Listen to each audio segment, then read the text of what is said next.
Hey, welcome back to Super Thought, and this is part 2 of my creating the worst anime family series, where we snatch you out of your loving home and place you in a family that would make Charles Manson jealous.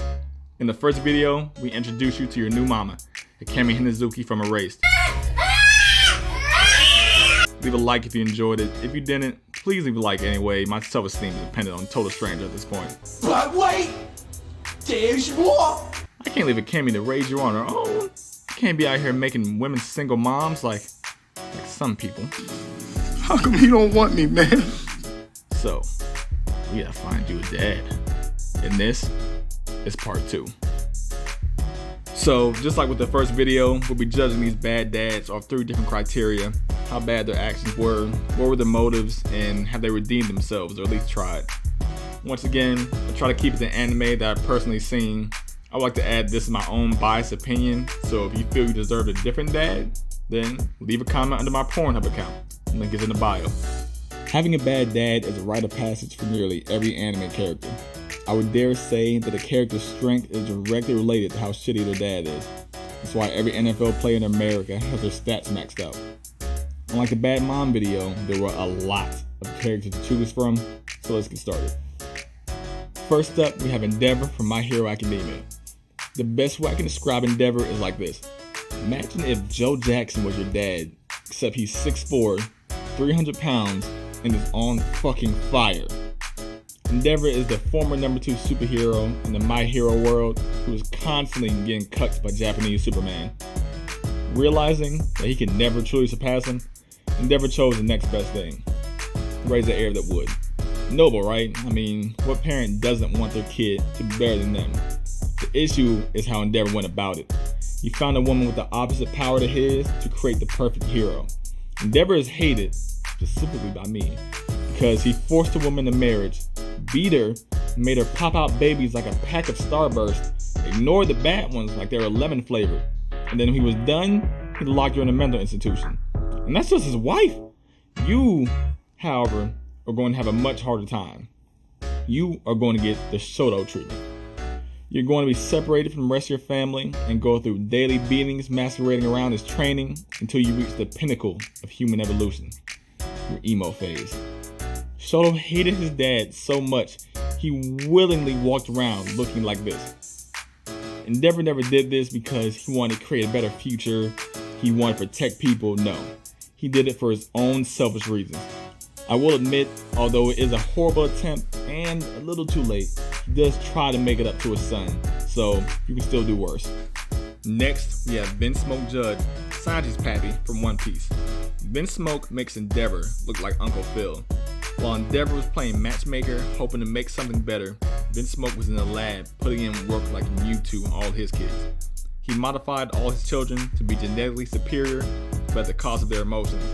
So when Sanji came out average as fuck, he did what any loving parent does: let his siblings abuse the hell out of their weaker brother and lock him in jail, act like he never happened. His dad viewed him as a failure. And even if Sanji did lose his emotions, it had to hurt knowing your own dad thinks you're worthless. Sanji eventually escaped, but was then only allowed to live as long as he never returned and never told anyone that he's Sanji's dad. Vinsmoke is a whole trash bag. But as long as you're meeting his expectations, he's not the worst father to have. His other siblings got a lot of admiration from him and were able to live that royal lifestyle. From the few episodes that I have seen, One Piece characters' backstories are horrendous, so he may not even be the worst of the series. Yes, his actions were bad, but only as Sanji specifically. He also did end up acknowledging his son somewhat, albeit in a shitty way, of basically stating that, fine, I guess I'll leave you alone now. Not redemption per se, but it is an effort. Hello? Ew, so you're gonna make a bad dad list and not put Goku on there? What kind of anime fan are you? Goku's the worst dad ever. He gave himself How did you even get in here? Stay dead because he want to raise his kids. You're Relax. a terrible anime fan. Your mom should swallowed you. Chill out. That's just mean. Alright. Let me address the elephant in the room. Before we meet Pops, let me say this. I will not be putting Goku and Jing on the list for one reason. Their intentions, although childish, irresponsible, selfish, and damn near illegal in certain cases, they were to make the children stronger or protect the world, which is very noble. They were terrible and definitely owe some child support, but sorry, man, we're looking for something a little bit more than neglect.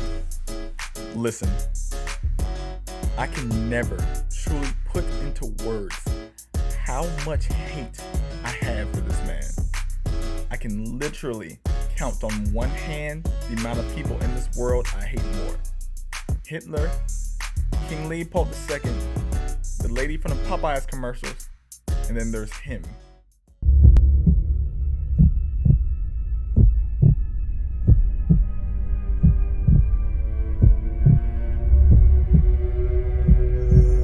Shao, the human failure Tucker from Full Metal Alchemist. There's never been a face more deserving of a running dropkick than his. Welcome! I was debating back and forth between who really deserves to be the worst dad, but I knew immediately as soon as I pulled up his picture, he had to be number one. As a child, I remember staying up all night on Saturday to watch this new Full Metal Alchemist show on Toonami. They had a cool story, decent action, and great characters. About 5 episodes in, we meet this adorable little girl who felt like a little sister I didn't know I wanted. Her lovable oaf of a dog, and her alchemist dad who was just trying his hardest to keep the funding so he can keep his house. A couple years ago, he had created this artificial being called a chimera that was capable of speech. Now this is amazing considering the fact that chimeras are just two animals fused together and neither one of these motherfuckers could talk before. So when this dolphin chicken was speaking full Japanese, people started paying attention. He was the kind of guy who peaked in high school though, so people were expecting a lot from him. He was under a lot of pressure to deliver, and boy did he deliver. Just not in any way anybody wanted. Running out of time, scared of going back to a life of poverty and losing his research, he decided to recreate his old experiment, a speaking chimera. Turns out, you can't really create a speaking chimera per se. You need a human soul. And this monster, this weasel-faced turd, used what was closest to him. He fused his own daughter and dog together to create this cat-dog offense to God. That person, Edward. That person, Edward. Big Brother Ed. I did not finish the show for about 8 years because of this exact moment. What made it worse is that he didn't even feel any remorse whatsoever. He treated it like it was a necessary thing that just had to happen. Well, you know what they say, you gotta kill a few kids and make an omelet, or however it goes. I can sleep at night knowing that he was brutally murdered by a member of the Cloud Village, but that image would never leave my mind. His experiments were kept hush-hush, so you know even for that world, this was unforgivable. His motives were extremely selfish, and he never even attempted to redeem himself. And would probably do it again if he had the chance, to be honest. Wait, he does have the chance, because now he has you to help further his research. So, in part 1, he managed to escape Akemi Hinazuka's clutches for now, but guess what? Your new daddy's home. And the State Alchemist assessment is right around the corner. I mean, it can't be that bad, right? He bought you a puppy. How evil can a guy like that really be? Well, at least you got your big bro to protect you. Thanks for watching.